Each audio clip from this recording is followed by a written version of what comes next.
Israel now has control over a key part of Gaza. And Israel has actually called it, quote, Hamas's oxygen pipeline for smuggling weapons. Plus, Antony Blinken visits Ukraine's neighbor. Today, I'm announcing that we'll be working with our Congress to provide an additional $50 million to further advance these efforts, from reforming the energy and agricultural sectors to pushing back further against disinformation. And later, an update from Kyiv. A look at where North Korean missiles were found, and a protest that's been going on for 1,000 weeks. Today is Thursday, May 30th, and this is VOA's Flashpoint Global Crises.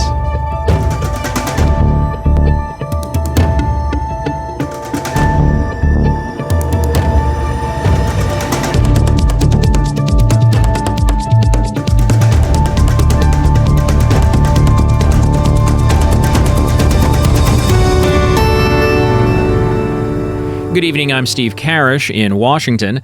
We'll start off today in Israel. Amid the ongoing Gaza war, Norway, Ireland, and Spain have formally recognized the state of Palestine this week. As expected, Palestinians welcomed the move, while Israel sharply condemned it. VOA's Linda Gradstein reports from Jerusalem. Ireland, Norway, and Spain join more than 140 nations that have already recognized a Palestinian state. Noor Odeh is a Palestinian journalist. Recognition is not a symbolic act. This is a legal and political step, a commitment that countries make. It involves recognition of territory, of borders, of sovereignty. And as such, that will have legal implications and legislative implications for those countries. Israelis reacted angrily to the decision, with Israeli Prime Minister Benjamin Netanyahu calling it a prize or reward for terrorism. Some Israeli analysts interpret it as further evidence that the world's moral compass has gone adrift. Dan Diker is the president of the Jerusalem Center for Foreign Affairs. The extraordinary act of recognizing a Palestinian state on the heels of the worst mass murder in one day in modern political history against any democratic country underscores the absurdity, and I would even call it the diplomatically violent decision that these countries have taken. Polls suggest more than three-quarters of the Israeli public do not support a Palestinian state in the aftermath of October 7th, when Hamas invaded more than 20 Israeli communities and killed about 1,200 people. Since then, there has been a bloody war between Israel and Hamas that the Hamas-run health ministry in Gaza says has killed more than 36,000 Palestinians. Some Israeli analysts say the recognition by the three European countries. Gershon Baskin is a former Israeli negotiator with Hamas and a longtime proponent of a Palestinian state. The recognition of Palestine and the entry of the state of Palestine into the United Nations as a member state of the United Nations begins a process where, when we return to negotiations, the question of Palestinian statehood is determined. It is no longer a veto that Israel has over the question of Palestinian statehood. The U.S. and several European countries are advocating for an eventual Palestinian state in the West Bank and Gaza, following a ceasefire in Gaza and release of all the Israeli hostages. But in the meantime, they oppose the unilateral recognition of a Palestinian state. Linda Gradstein, VOA News, Jerusalem. And Linda Gradstein joins us again for some more news, this time a developing story from near Rafah. The Israeli military announced on Thursday that it now controls an area in Gaza called the Philadelphi Corridor. I spoke with Linda about what that is and why it's important. So it is a strip of land that runs for a total of 8.7 miles along the Gaza-Egypt border so it really divides Gaza and Egypt. And Israel has actually called it, quote, Hamas's oxygen pipeline for smuggling weapons. So Israel discovered when they took over this route, and they were, worried a little and careful about not involving Egypt in this conflict, but they found dozens of rocket launchers and at least 20 cross-border smuggling tunnels so far. So if this is one of the main ways, perhaps the biggest way that Hamas is getting their weapons, this is a pretty significant achievement for the Israeli military. Yes, I mean, that's what Israel is saying. Israel says, first of all, that the last bastion of Hamas. The only place that it really has a full brigade is in Rafah. Israel also says that they believe that the hostages, at least some of them, are being held in Rafah. So Israel has said that it really sees no option except for taking over Rafah. And taking over the Philadelphia route will now, I think, make it easier for Israel to fight Hamas in Rafah as well. Now, you mentioned earlier that Israelis tried very hard not to involve Egypt. Is that because they don't want to upset the Egyptians who are intentionally supplying the Gazans, or is it because the Egyptians are backing off? What's the politics there? Well, Israel has a peace treaty with Egypt. And in fact, Israel and Egypt have been cooperating in trying to fight against Hamas. Now, these tunnels, apparently it's not the Egyptian government that has been supplying weapons. It's private people. And, it's not coming from the Egyptian government. At the same time, Israel does not want Egypt involved in this conflict. Earlier this week, there was an Egyptian soldier killed in a clash with Israeli soldiers, which was, as far as I know, the first time this has happened since the war began in October. And so Israel is being very careful. It's sharing intelligence with Egypt, and it really does not want Egypt involved. At the same time, Egypt is afraid that tens of thousands of Palestinian refugees from Gaza will try to storm the border and come into Egypt. So, Egypt has an interest in sort of making sure that this war doesn't expand beyond Gaza. So, it seems that Israel and Egypt actually have joint interests right now when it comes to what should happen. And again, it's important to say that there is a peace treaty between Israel and Egypt dating back to the 1970s. And we'll leave it there for today. Linda Gradstein in Jerusalem. Linda, thanks always for your time. Thanks, Steve. Turning our attention now towards Europe. On a visit to Moldova on Wednesday, U.S. Secretary of State Antony Blinken announced an additional $135 million in aid to help Ukraine's neighbor fight off Russian disinformation and strengthen its energy resilience. Veronica Balderas Iglesias reports. While Russia's war against Ukraine has brought serious challenges to the European continent, Moldova, with the help of the United States, continues to stand strong, said its president, Maia Sandu, during a press conference Wednesday with U.S. Secretary of State Antony Blinken. We managed here in the Republic of Moldova to maintain peace, stability, the communist spirit, in spite of all the attempts of destabilization. Blinken noted that since February 2022, the United States has provided $774 million to strengthen Moldovan institutions and push back on Russian attempts to undermine Moldova's commitment to democracy. About $300 million of this was earmarked for energy security. Today, I'm announcing that we'll be working with our Congress to provide an additional $50 million to further advance these efforts, from reforming the energy and agricultural sectors to pushing back further against disinformation. Moldova's moves to shift to a more diversified economy, free from Russian energy dependence, will also receive a financial boost, Blinken added. We will also be dedicating $85 million, part of the $300 million USAID effort to support energy infrastructure, to help you enhance things like battery storage, as well as the high-voltage transmission lines that we've already dedicated some funds to.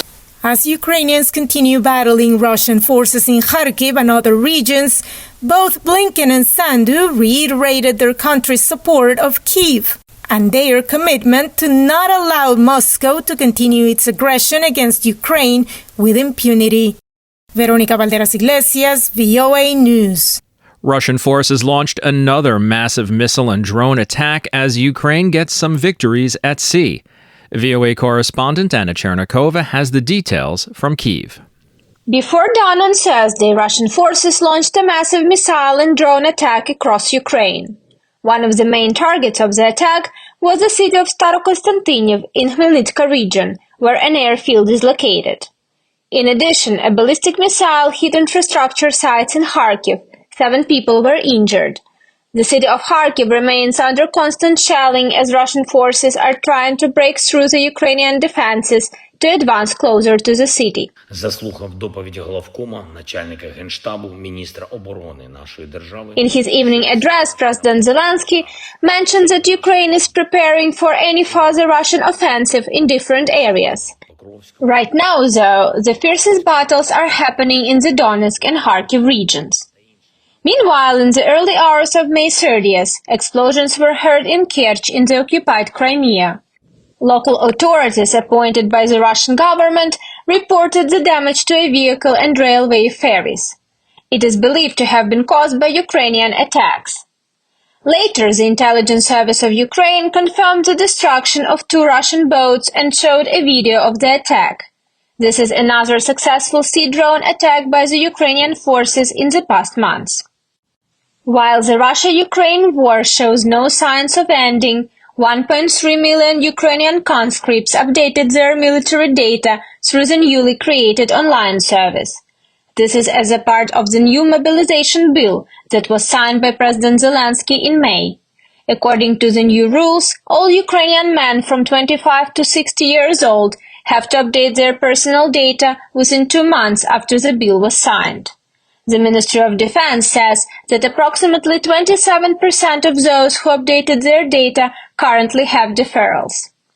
At the same time, the Ministry of Defense spokesman noted that Ukraine is not planning to mobilize such a large number of people at the same time.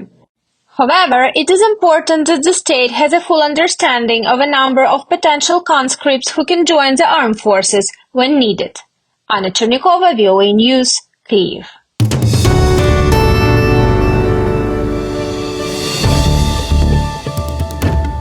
You're listening to Flashpoint Global Crises from the Voice of America. I'm Steve Karish in Washington. The China-North Korea friendship may be showing signs of strain. We'll take a look in a few minutes.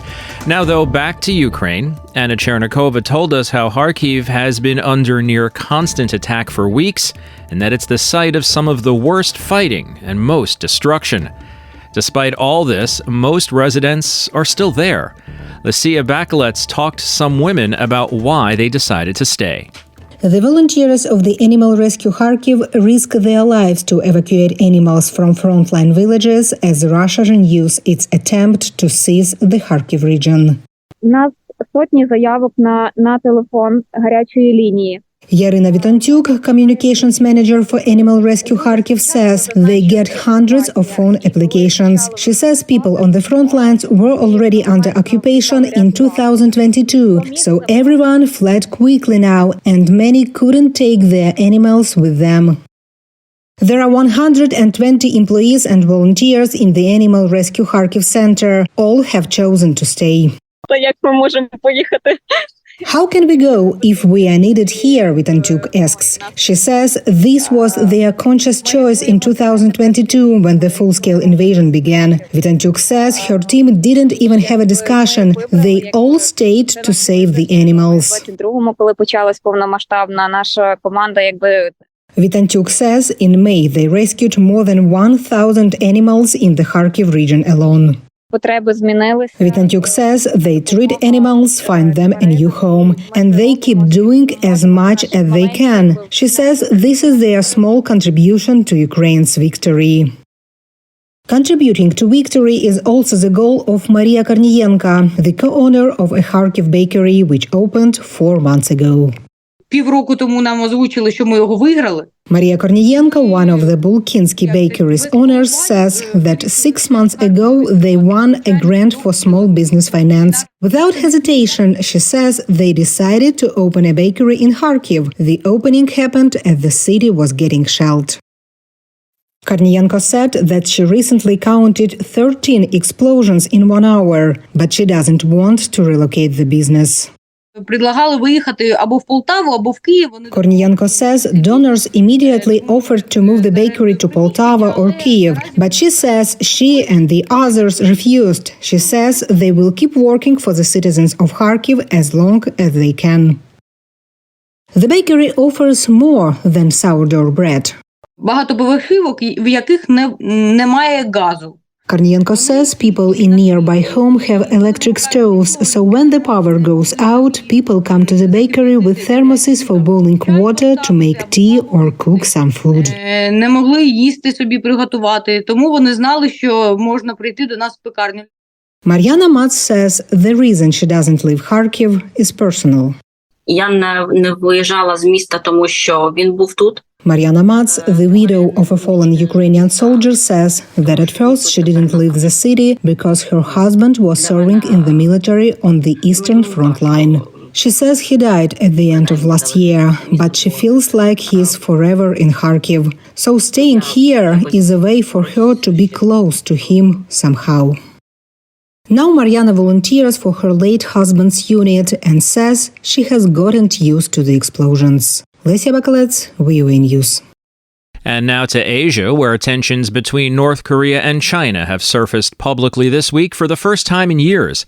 The apparent rift between the two allies emerged as North Korea's attempt to launch a spy satellite interrupted a major diplomatic initiative by Beijing. VOA's Bill Gallo has more from Seoul. This wasn't the first time North Korea has tried to launch a spy satellite, which it wants to monitor U.S. forces in the region. But the launch, which ended in a fiery explosion shortly after liftoff, was unusual because of the timing. North Korea announced it would conduct the launch just as China's premier was set to meet the top leaders of Japan and South Korea. It was a rare North Korean disruption of a major political event involving China, its main ally. A small detail, perhaps, but analysts say it hints at trouble in the relationship. Jean Lee is a Korea specialist at the East-West Center. North Korea is very strategic in the timing of its launches. They do not do things by chance. The timing left China's premier in an awkward position, as his counterparts condemned the impending launch. Things only got more awkward. After a joint statement called for the denuclearization of the Korean peninsula, North Korea erupted. In state media, North Korea's foreign ministry accused the three countries of interfering in its internal affairs. Again, Jean Lee. The fact that they mentioned China as well really jumped out at me, because I think it hints at the fissures in this relationship between North Korea and China. The last time North Korea criticized China was in 2017, when Beijing backed UN sanctions over the North's nuclear and missile tests. Since then, ties have improved. China now opposes new sanctions. But some analysts see signs of trouble beneath the surface.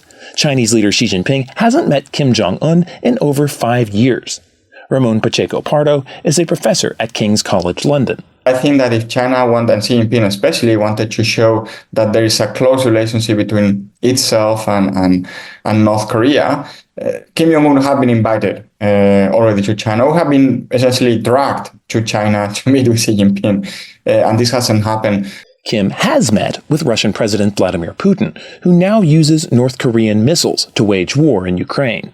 In return, Putin may be aiding North Korea's nuclear weapons program, according to U.S. officials.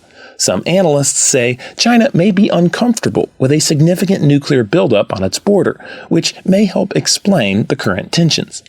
Again, Ramon Pacheco Pardo. China is trying to show that it is not as close to North Korea and to Russia, to be honest, as some imply.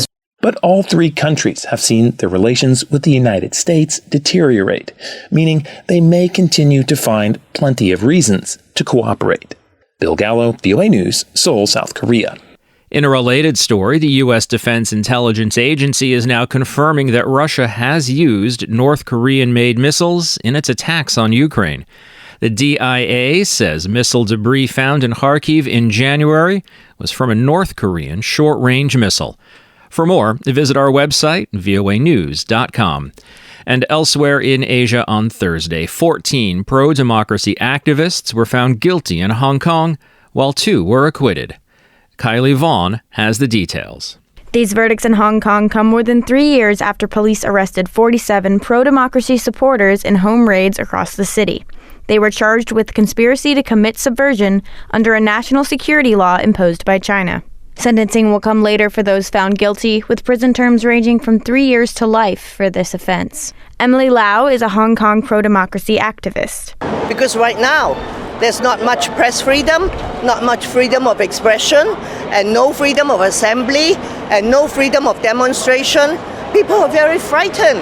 I don't think many people dare to talk to you. So Hong Kong was not like that a few years ago. So we have to go back to those days. Those convicted include prominent former Democratic lawmakers Lee Yong-kwak Hung, Lam Shuk-ting, and Helena Wong, while barrister Lawrence Lau and social worker Lee U.S. were acquitted. It's not clear whether any would appeal, with the court adjourned until an afternoon session. This is Kylie Vaughn with VOA News. And finally today, Turkey's longest-running peaceful protest entered its 1000th week in May. A group known as the Saturday Mothers holds a silent vigil each week demanding justice for relatives who disappeared after being detained by security forces. Dorian Jones reports from Istanbul. The posters show faces of turkeys forcibly disappeared. Amongst the youngest, a 13-year-old shepherd called Davut. Relatives say he and others vanished while in custody of security forces. For 1,000 weeks, the Saturday Mothers, named after a similar campaign in Argentina, has held a silent vigil demanding to find out what happened to their relatives. Hanife Yildiz is one of those demanding justice. She says she is here because her son disappeared while in custody. She says the authorities told her there was no detention, but she says she took her son to the police station herself. Unfortunately, she says she and others have been here for 29 years, for 1,000 weeks. She says she and others have been looking for justice. Most of the hundreds of forced disappearances occurred in the 1990s, at the height of the Turkish state's war against the Kurdish rebel group, the PKK. But other disappearances go back to the years of military rule in the 1980s. Turkish President Recep Tayyip Erdogan, then serving as Prime Minister, met in 2011 with some of the Saturday Mothers and promised justice. There were criminal investigations and even trials for those responsible for the forced disappearances, but all ended in acquittal. In recent years, the state has cracked down on the mothers, declaring their protests subversive. Istanbul's Galatasaray Square, where they meet, is now permanently sealed off, with authorities usually allowing only a weekly token presence of 10 people. Emma Sinclair Webb is a senior Turkey researcher for Human Rights Watch. In the period especially of the early 90s, 92 to 94 mostly, an enormous number of mainly men were arrested and never seen again. As if those in power cannot bear to have these women and these relatives of the disappeared meeting every Saturday and presenting them with the crimes that the state committed. The Saturday Mothers' 1000th week anniversary drew an outpouring of support across social media, and there's even a pop music video commemorating their struggle.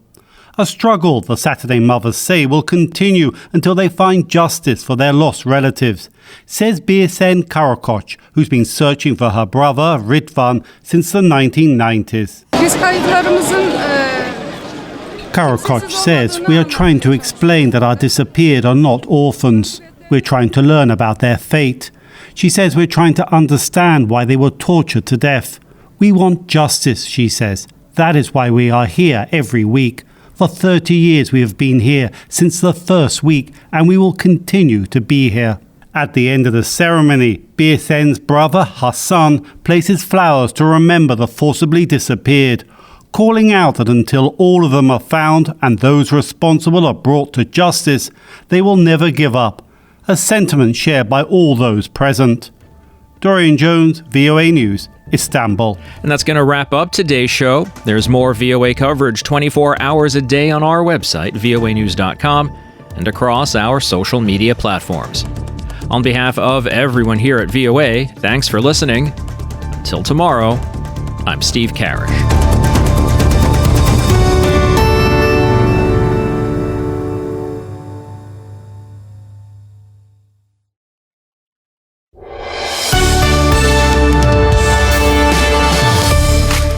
For deeper dives and expert analysis, listen to VOA Podcasts. Issues in the News explores the biggest stories every weekend, while International Edition keeps you informed every weekday. Plus, with the 5-minute newscast at the top of every hour, you're always up to date.